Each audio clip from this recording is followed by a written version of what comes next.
Today, we will share what we call the LEAD framework. Framework that you could use to start thinking about succession planning and coming up with a plan. Why is it important to create a succession planning framework? Because the one key goal that you want is to have employee retention and engagement, and to avoid turnover. But it's not possible to really totally avoid turnover. That's why creating a plan is the best way to manage it. And as leaders, it gives you the opportunity to be on the driver's seat. Oftentimes you work in a company and there's a program that comes in place and you're participating, contributing, but you don't own a piece of that work effort. In this framework, we want you to own it. You own your department, you own your respective area, and you help drive creating the plan. And last but not least, we want to create an ecosystem that allows you to thrive and be successful. Well, so we've broken our time together out today, as you can see the agenda above. So we're going to talk about the top 5 succession planning mistakes. And I'll probably spend a lot of time talking about that and our mistakes that we made at Prairie Spirit and how we try to keep refreshing our plan. And if you're thinking that maybe there's something you'd want to share, a mistake, or please keep that in the back of your mind and I'll come out and we'll ask you to share it in a moment.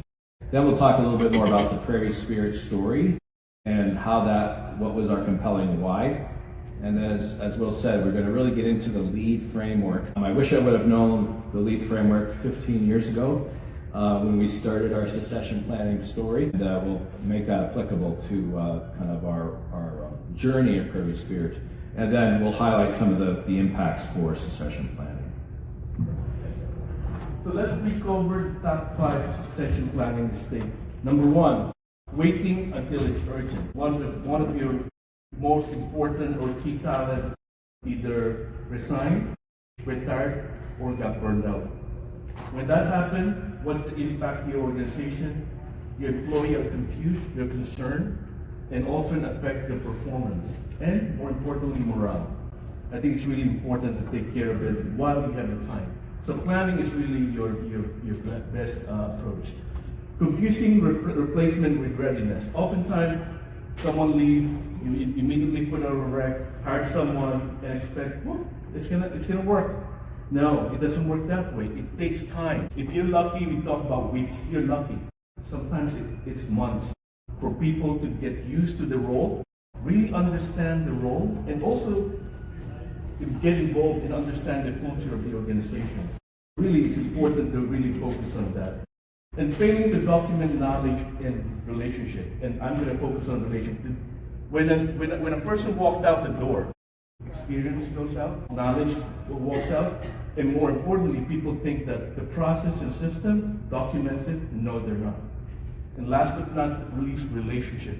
Every leader in your organization has a good relationship with their people. So when they walked out, everyone's now concerned what's going to happen, who's going to take over the role, what's going to happen to me, what am I going to do next? And that chaos and confusion is not helpful for your organization. Next one is ignoring cultural fit. Your successor must really adapt to the DNA of the organization. And sometimes in the effort of rushing and finding a replacement, we miss the cultural fit. Is this person the right person for this role? And if you have the wrong person in the role, it's going to impact collaboration. It's going to impact performance for your team because your team's going to be confused. Like, this person wants you to do this versus you're supposed to do this. And last but not least, overlooking the emotional side of succession planning. I think this is a deal breaker for a lot of people because you end up working for someone who doesn't even want to do the things that you're supposed to do. If you have a leader you're supposed to be very supportive and mentoring and helpful, now you report to someone who doesn't really want to do that. So really having a good understanding of what it takes to replace a person is really key. Bob, how about you tell them about the Prairie Spirit story? It's Thanks. a very good one. Thanks, Will. That's very kind. And I'm a bit shy, so this is where I'm going to ask for a little audience participation as we look at mistakes that maybe we've made. So to help, if you're willing to help me, because I'm kind of shy, so if you could share a mistake maybe that you've made. You're willing to share? Thank you so much. And as we're going to share, I want to make sure that people realize that we can only have an hour here together. Okay, we only have an hour. So we're gonna have to hit things at the top level, but at the end, there will be an opportunity to have a complimentary additional information and time together to share, because we only can really hit the top things. So thanks so much for helping me be a little less shy. Yeah, I just wanted to share with our district, because the thing you said about emotional support is really huge. We had a person in our assistant director's position who was a mentoring juggernaut. And there's not a lot of people you meet like that in your life, and he moved on to his directorship in another district. But when that kind of person is leaving, the person that they ended up staffing is someone who never left his office and never engaged with those employees. So when you go from extreme support and positivity to that, we had a 50% turnover rate in our department because of that selection. So while he was very smart and he was very good financially, really thinking about the impact of what that can be during that transition and what your employees are already losing, and just what it did for morale for our team. And we've recovered a lot and we've done a lot of things, but even for myself, I had to find a different way to get the support I needed during that time, and it's very challenging. Yes, let's give a hand for sharing that. That's not easy to share. Anyone else that wanted to share something that they mistakenly If made? any questions, feel free to ask as we move along. There we go. A colleague from ASBO. Thank you. I think one of the things that needs to be taken into consideration where the person who's being replaced comes from, their history, where they brought the organization, and then where the next or their successor needs to bring it forward. And you always try to tie the experience together to see if you can get an equal match, right? You're trying to match the personality or the experience. But beyond that, you've got to know that this person needs to bring it further, right? They've got to have not just those skills that bring them beyond that, because an organization needs to move forward. If you wanted somebody to stay where they are, I mean, that's kind of just a whole different culture that you'd be developing. But if that person's bringing something forward, you need somebody to continue to bring it forward. Awesome, thank you very much. Yeah, really, really important and good for us to personalize that. The cultural piece, the only thing that's been seared into my mind is, as Will said, I'm from north of North Dakota, right? Saskatoon, Saskatchewan. We have large game hunting and things that go on around our school division. And so the one thing that I'll never forget when it hit our main paper is called the Star Phoenix. And in that paper had a picture of a huge moose standing inside the classroom through a broken glass. And so we put this out, and like, if you've never had to close a school because of a farm animal being castrated and being in the parking lot, if you've never heard of a moose crashing into your classroom, then there's going to be a cultural shift, right? And it's real, and it's humorous. Unfortunately, no children were hurt in either of those situations, because they can be very dangerous as well. But cultural fit can be dangerous. So where are we with the Prairie Spirit story? The things that Will highlighted, he basically highlighted 5 main areas. And we definitely hit low points and high points in all 5. I'll share with you, and thanks for the leadership from the room, sharing around some of the things that they had to look at. So waiting until it's urgent. When I joined Prairie Spirit about 15 years ago as their assistant superintendent of HR, and I've always gone my career between finance and HR. Some people say those two don't work together. And if you know me, you realize they probably don't work together. But joking aside, is that our system to hire principals and vice principals was one job, one or groups of interviews versus a pooling of candidates. And we had a principal that had to leave mid-year, unfortunately, because of a very hard situation for school, but no one wanted to be principal of that school. That was a very trying time to have a school without a principal in a hard time. So that was they often say, don't let any crisis go unwasted. And so that was a great time to galvanize people to realize this is really important. This whole succession plan is really important, especially on the education side. Like, some of us are more on the businessy side, right? And so when you can garner support from the education side to show them this is really important. And so we led off with a leadership program on the education side. We took a survey, and out of our 100 in-school administrators, 50 were going to change positions in the next 5 years. So if that's not a compelling lie, it doesn't scare the bejeebies out of you when you realize you just lost one and you can't fill it. I don't think anything will. So that was a great problem to have, but it was certainly a mistake. Confusing replacement with readiness. We were choosing the best that we thought, but we didn't really qualify or quantify. Some of you have said, well, what are you hiring for specifically? And so we had some missteps there as well, which helped us with commitment to this process. And certainly failing to document knowledge and relationship details. So not having a lot of plans on what people are doing well on certain competencies. And the piece that people talk about here is the cultural fit, right? So if you're not used to Elliot Moose being on the loose, then it's going to be a big change. And you're going to need some help to get there. So just being aware of that. And overlooking the emotional side, so the change management. We didn't put any effort into the change management piece of what this turnover would. And so, yeah, that made a big difference. Just out of curiosity, just a hand, so I'm going to divide it between urban and rural. How many people would say that their school division is more urban? Yeah, maybe half, and how many more rural? Yeah, more rural, yeah. So in the rural division, would you have a moose hop into your school? What would be some of the big cultural pieces that you would think would be different?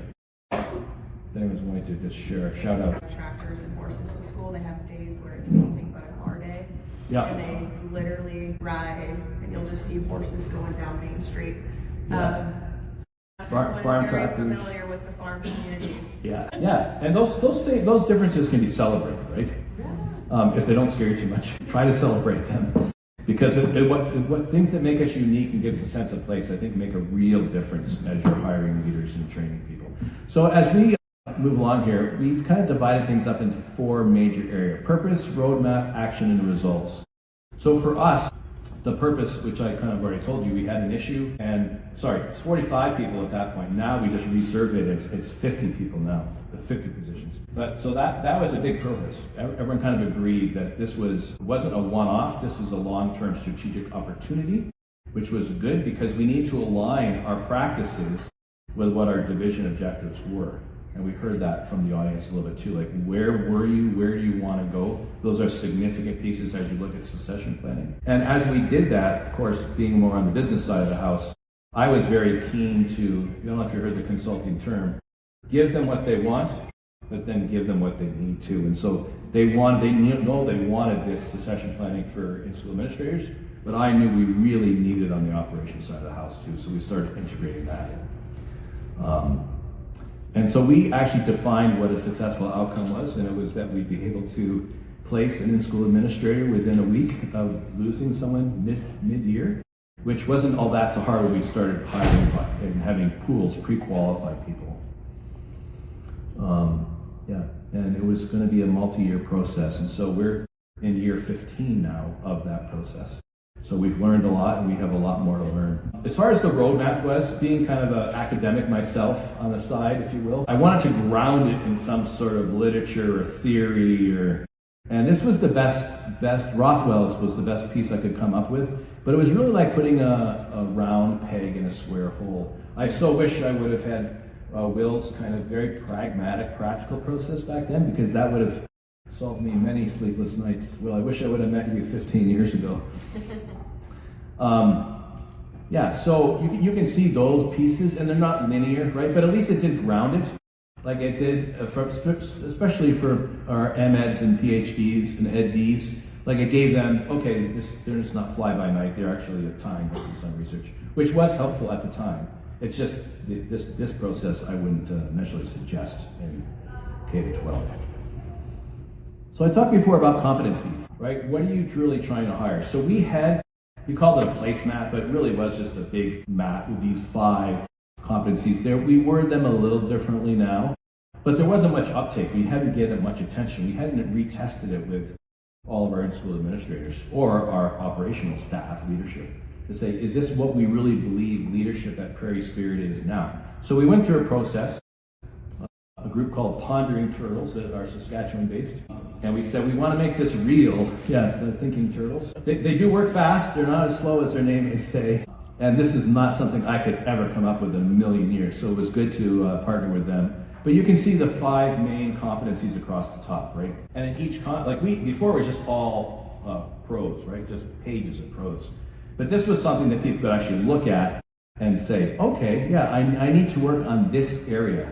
Like curriculum design and development under leading the instructional program. This is something that we used right across the division. So we used it and you can see some of this wouldn't really apply to like your accountant, right? But you can make some minor adjustments and still tie it in without that much trouble. Of course, the last one, commitment to continuous improvement, is something that I think we all have thought about in the last little while. We need to always be doing that. Leading the instructional program, going backwards here on the chart, it'd be more like leading the finance program, right? So, and some of the sub-bullets would change a little bit, but not all that much. It is something that really coalesced our extended leadership team. So we meet together, we call it ALT, Extended Leadership Team. We meet together once a month. It's about 130 people, about 100 principals, and about 30 central staff. And it really brought us together to realize, there's a compelling reason we need to do this, and this is what we've all agreed the competencies are, and this is how we're going to use it. So we used it to develop our Aspiring Leadership Program. We used it in that program for people to monitor themselves of where they are in each of the competencies, and then to go back to their school and ask the principal or ask their vice principal, I need to work on this, can you give me some more opportunities there? And of course, we used it in the job interview, right? We were asking behavioral-based questions based on this, and not just the in-school administrators, we tried to use it across all of Prairie Spirit. Is there any one thing here that sticks out to someone that you want to make a comment on? I know I'm asking a lot after lunch. Yes, thank you. Continuous improvement. I think a lot of times, especially if you're in a district that has always done something the same way, we get stuck in that sort of complacent cycle of this is how it's always been, so we never assume that we need to change anything or we can make anything better. That's probably my favorite. Well, thank you for sharing. That's a very important one. Yeah, absolutely. Just to feed off of that, we've actually changed our job descriptions to include that piece in there. So it's something that someone's even considering as they're coming into a job interview and knowing that it's the focus of our school board. It's made a big difference. Nice. Thank you. Nice to hear a good, strong Canadian voice in the crowd. Thank you very much. I'm a dual citizen, just so people know. I was born in Boston, so I have great affiliations for both countries. Action.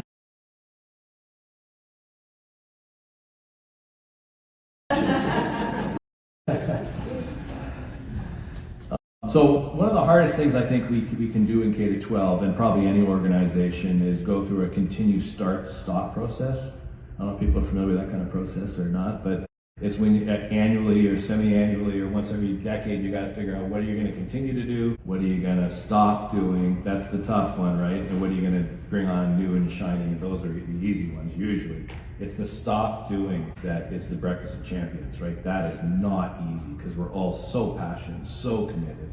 We want to do more, not stop doing. But in order to do different and more, we have to stop. So one of the things that we decided, we're going to diminish the importance of the in-person interview, take a bit away from the charismatic leader and really come with a portfolio of what they've done. So actually evidence of what they've done in the classroom, evidence from their principal, evidence from the school. So that was a hard piece for us, really hard, but it was very good as far as outcomes. And you can see, so transferring that into what they're actually doing in school. And the two main initiatives that we created kind of centrally is we created something called Aspiring Leadership Program. And so that was based on those competencies, helping people that wanted to become a vice principal, helping people that maybe at the beginning were vice principal, wanted to become a principal, really understanding, and I almost say indoctrinating them on, this is our process, this is how we go about it. So it's very clear, very transparent. It's not, we just don't hire the people we like. We hire the people on these competencies. And of course, in HR, you like everyone, right? Except for the people you're interviewing for other matters. But you can see one of the quotes there. We designed it after the leadership framework, and we, at the education side, they were just creating something MPSC, which is My Prairie Spirit Classroom. And so we were using both. And after we kind of went through this in a year, there was such high uptake and so much excitement from these aspiring leadership people that a lot of them were getting their MSs at the College of Education. I used to be the director of HR at the College of Education, or at the University of Saskatchewan. And now that I left, people were asking me to, as Will kind of said, we were asking me to teach some graduate courses, right? The business school and the education school. So education wanted us to take our in-house program, what I affectionately call an outhouse program or a graduate program. I don't tell the university people that, so please let's keep that in the program.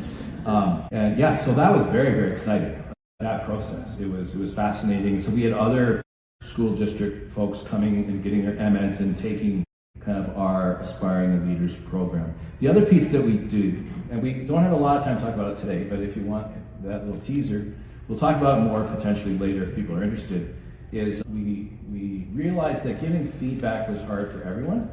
Like the easy feedback was good, oh, great job, I think at K-12 we do that really, really well, at least most people do. But the hard part is when you're giving that direct instructional feedback on this didn't work as well as we were hoping. How do we go about that? So to give people a process and tools how to do that, we did that right across the entire division, all our leaders, vice principals, principals, everyone in a leadership role in every area, transportation, every area. Anyway, we don't have a lot of time to get into that now, but that was part of it. Oh, looks like I got ahead of my slides already, so I talked about most of that already. That's one problem being enthusiastic. Sometimes you just run too fast, right? Yeah, so the results. I don't know if in the back you can read that really tiny words back there or not, but I certainly won't read it for you. But those are several people that were aspiring to be principals and vice principals, and now some are in our district office, because this was probably at least 10 years ago when we actually were obtaining results, both from our Aspiring Leadership program as well as from our leadership with the coach approach way, which is what we called it. And so it was very important for us, qualitative results, quantitative results, and the outcomes, right? It's easy to measure activity, but we did this, well, what was the impact, right? And so having we wrote a couple chapters in a couple different books that we were able to produce results for as well, to share with our board. And we had very, very large uptake in the program.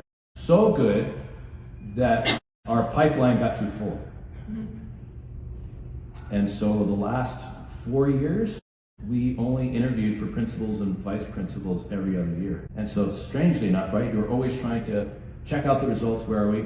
Well, now we just did the results from our data now. It's like, oh, we got another 50 to rehire in the next 5 years. So results are important. And I know, Will, you want to talk a little bit about that as well. So, back over to you to look at how to do it the right way versus very spirit. I would not exactly say the right way, but a good way, right? Like an approach. I think doing something is better than doing nothing. I'm also a podcast host and producer.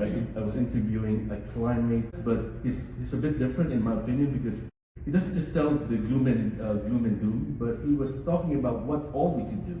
And I love that. And the way I look at the LEAD framework is, what can we do now? And a lot could change over time, but what can we do now? So there's 4 parts on the LEAD framework. It starts with leading with purpose. I think understanding the purpose of why you're doing it is extremely important. Not to say replacing a principal, that's not the purpose. The purpose is sustaining retention of your employee, improving engagement, sustainability of your district or your school. I think that those are the purpose. So I think we start with the purpose. Simon said, like, why? I think it's why it being. And the next one is, once you understand the purpose, you understand the risk, and you define the outcome, I want you to think about how we now start creating the plan, because this is where rubber meets the road. And then once you have the high-level plan, just like how we work in technology, I spent 32 years in technology. We did what we called agile. We developed fast, we put it out, and then we start testing to see how it looks like. You want to activate the plan and then start measuring it.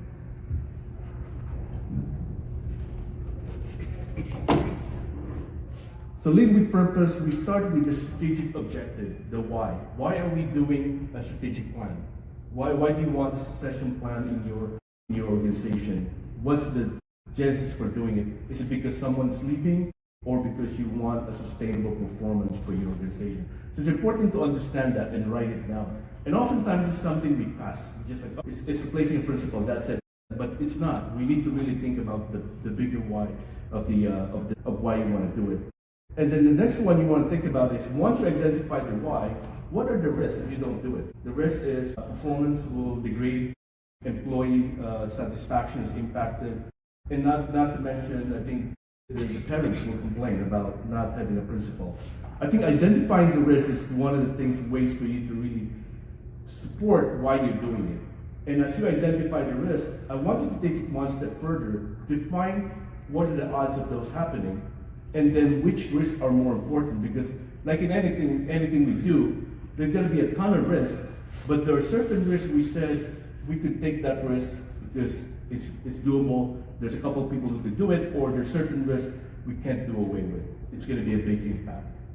And then the last part in this particular step is defining the outcome. I love to always paint the picture of what the outcome looked like, what it meant to the organization. Like, if people are happy and they're engaged and performance are really good, students are happy, they're engaged, they're getting the education they want, I think it's important. So painting that outcome that you want is extremely important, because that's the picture that you want to start with when you do your work. Any question is kind of simple and basic, but I love it that way, because sometimes the most basic one, people think it's hard, it's not important, but it is important. Just like John Maxwell, if you look at all John Maxwell's book, they're all extremely basic, but they're all extremely important. Any questions on the first step? Understanding your why. Do you know your why? Anyone wants to share your why? Anyone willing to share your why? If you do a succession plan in your school. I could talk about the Prairie Spirit. Oh yeah, how about you share your why? The significant risk we saw was that we were not able to fill the principalship positions, right, which is a catastrophic failure, basically. As being the assistant superintendent of human resources, like that's kind of job career ending, perhaps. So that was a big why for me. We saw service levels go down, parents not being happy go up, and learning go down, right? Those are not the things you want. And the why of the risk was that preferred outcome of wanting to have people in the queue, ready, trained up, ready to go. And so our risk appetite, if you like the risk language, personally I'm very passionate about risk language, where our risk appetite was very, very low for not having principals ready to lead schools. And so that was a real compelling why. And then I translated that into, well, you all understand if you don't have a principal, but what happens if you don't have someone to actually do your books, or maybe more importantly for people, if you don't get paid on Friday. People understand that. Yeah, and I see someone in the back there too. I'm from a small rural ESB, and we had a similar situation where the CFO left that job. So we're talking about cross-training, so everyone, and then you see someone below you that you can grow, and they can be your backup, and then you're all cross-training. But that's how we're small, so we have a lot of staff, so we all have to know all the things. Because if someone disappears, like you said, payroll might not get. Yeah, it's a funny little ditty, but it's true, right? Now we're fortunate we have 3 payroll clerks, but if you only have 1 and you lose the 1, like what's your plan B? Thank you for sharing your why. So let's now go over the next step, which is establish your strategic roadmap. This starts with identifying critical roles. Often people talk about people and not the roles. But at the end of the day, it's the role that you're replacing. And the people is extremely important, but it's the role first.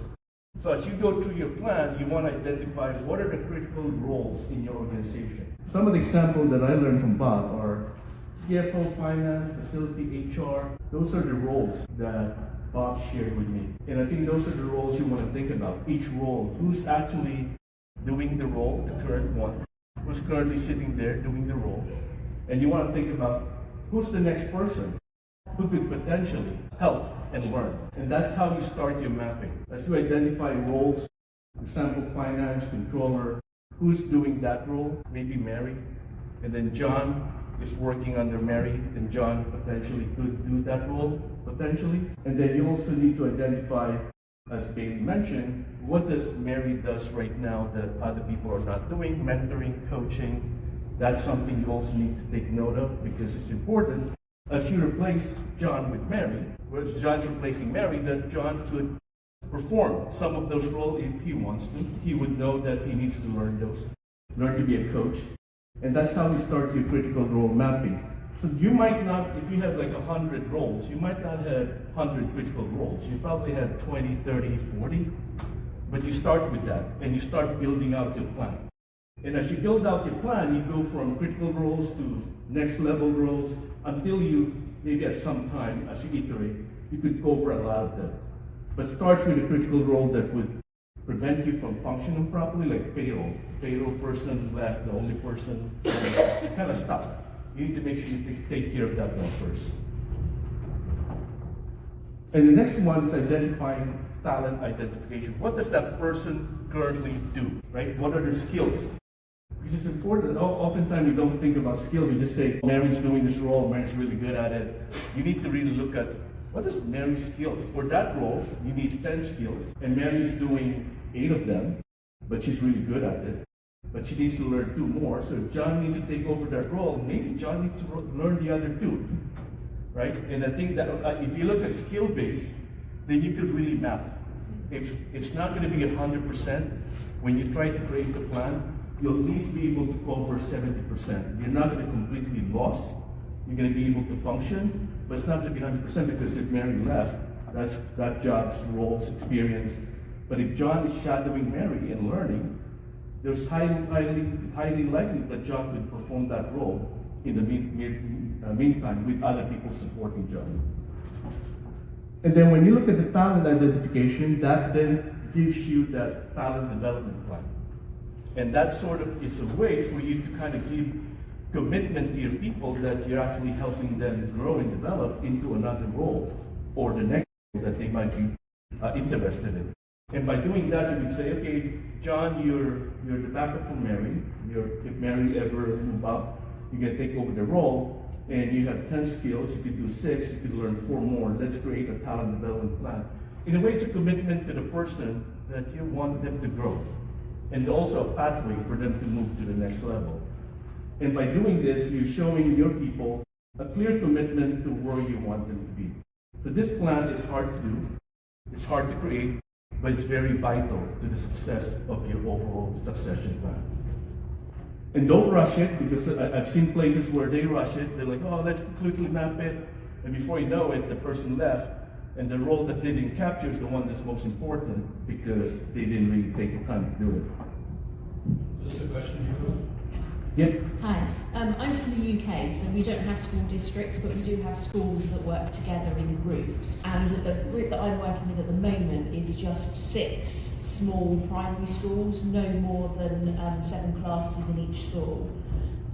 It's really hard in such a small organisation to do succession planning. You know, for their business support team, they've probably got 5 people, 3 of whom are part-time. So, you know, to do succession planning, nobody ever has capacity to learn somebody else's role and help if somebody leaves. So you are then left with a gaping hole when your CFO leaves or your payroll part-timer leaves. So, you know, how can you do it with such a small organisation? I think in those situations, you look at the critical roles, the critical functions. You start there, right? And then you try to create a process where people could share knowledge. In one of the places where I implemented, we called the knowledge transfer session on Friday afternoon. Usually Friday afternoon is a low period, right? After that period, you said, okay, can you spend time? The 2 of us spend time, I learn from you. You have a list of things I need to learn, let me go through it, and let me try it. And by doing that, you can cover at least the critical role. You might not be able to cover a lot, but if it's truly important to your district, then you could use that as a way, if you have the document, as support for funding. And that's one of the ways to say, it's not just trying to make it work the way you have it, it's also a way to say, I have all this document that we need to do this role, and if we lose these people, this is what's going to happen to us. Can we ask for funding? And that's also the other part of it that's really important that people don't see is not only you're creating a plan, you're creating a justification of why you need this, why that role is extremely important. And if you imagine that person walked out the door because they win the lotto, they walked the road, they rightfully have to walk out. It's important to really talk about that. One more question here. One thing that I find that is very important too, and I've been in charge of doing this for our department, is to flesh out the SOPs. And if they're in very basic step form, and then how the access works, what the accounts are, just have that all documented. And a lot of the world is moving towards Google Drives, for example, making sure that all those drives are owned by the shared organization, not by the individual, and just somebody who has a focus on understanding how the technology works and making sure that all of it remains part of the organization and it's not part of the individual. They leave, then their Google Drive shuts down. Nobody has the SOPs, and it's quite challenging. But it's It's a very basic level, and I think in a situation like yours, you would at least have enough knowledge to say, okay, well, at least I can go in and knock payroll out on, Friday afternoon, and we'll figure out how to do the rest. Well, thank you for sharing that. That's extremely important because as we build out this process, part of it is the SOP, is the learning management system that you put up in place to actually capture all this information. And part of it's cross training is identifying what are the key things that this person is doing, that this person could learn, and documentation comes with it. And that's why those people that are paired, they would co-own the document in a central repository. And thank you for bringing that up because that's often what's happened first. Oh, the person left, I don't know what to do now. I don't know where the documentation. And this whole process is built upon creating not only roles, critical roles, what you need to train on. Where's the learning management system? Where do we put all our stuff in? Other than Google Drive, but where do we put the stuff? Where do we do training? If someone new comes in, you could say, here's 5 online training modules that I want you to take a look at, sit down with me and ask questions. These are the things that comes out of it. That's why it's extremely important. You can set their accounts up with the third-party providers. Yes. Just making sure there's some sort of redundancy. Yeah, absolutely. David? In regards to that too, because there's natural turnover, so we have a district size of 8,900.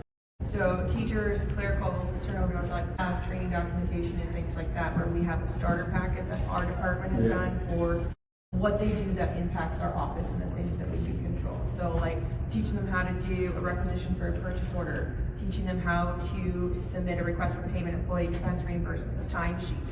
We have developed training and documentation for that so that when that site gets that new clerical, then we are also there to support them from a higher level, like, hey, here's some things to get you started. If it's not like at the start of the year when we run like group trainings, like we'll come by and see you in a couple days, but just so your site doesn't suffer, here's some things to get you started. And then we're not starting from scratch every time, and then the training's consistent across our district. But again, it takes a lot of time to do that. Yes. So like, I have my team, because like when I started in 2020, because he doesn't want to start in school finance, in the middle of COVID, it was totally fine. I'm good. No PTSD at all. There was no training documentation. And so me and my team, I'm like, I don't want you to think about, oh my God, I have to do all this stuff. When you're doing something one day, I just kind of want you to start making notes. What are we doing? And then we can work together. How do we make that into more of a formality? But why don't you just start with like, hey, I did this, and then I did this, and just very worldview, and then build down. Because if you're looking at it, because we had no documentation, to like, oh, I need documentation for all of this. My team's eyes were like, there's no way we can do all of that and our job. So it's a work in progress, but I will say having those packets, because you lose or gain employees in the first 90 days, they felt so much more supported to have that additional knowledge base from the finance side. I'm trying to get a couple of departments to get on board with that as well. Love all the engagement. Do we need to move on to activate the plan, do you think? One last quick. I find that another thing that's very helpful is how you establish the culture in the department, to where people aren't trying to protect their position and their knowledge around any given subject, but that and if they're reticent and they're trying to hold on to that, try to create avenues in which you sort of draw that out, where it sort of forces that engagement, it forces the transparency, and basically everybody is on board with that idea that we're not, no one's here fighting to be the only person who can do this one thing. Well, I think that's what's going to surface if you have the plan. You'll identify what's going on. This person's not sharing knowledge, and you know now what you need to do. And what she also mentioned is about creating the plan slowly as you build it out. This way, you have something to go with, not think about what I cannot do, which is build that plan, but piecemeal as you work on it. What she said is really important. Once you have all the development plan, now you put them all together. It's by department, by groups. Not that it's by. That's why I said each leader owned their own plan, and then they put all of them together, right? So in your area, you're responsible for your plan. You put together. You now have a high-level plan. And what do you do next? The next one is a plan is useless unless you activate it. You want to use the plan, and so this is the first time you put the plan together and you put it in place. And part of the training program is identifying across the organization, what are the trainings that we need? Can we group them together? And that's an opportunity for you to look at the big picture, the person running it, to say, there's 5 training here for this group, there's another 5, okay, we put all of them together, or there's an opportunity to in-source or outsource either one of them. However we could do it, or there's someone who could actually teach them internally, and then identify that. So as you implement the plan, you need to track the progress. Like any plan, you need to track the progress. It's not about saying, I had 5 things I need to do, I didn't do 2 of them or didn't 3. It's not about that. It's about, am I able to make a progress? And if I cannot, what help do I need?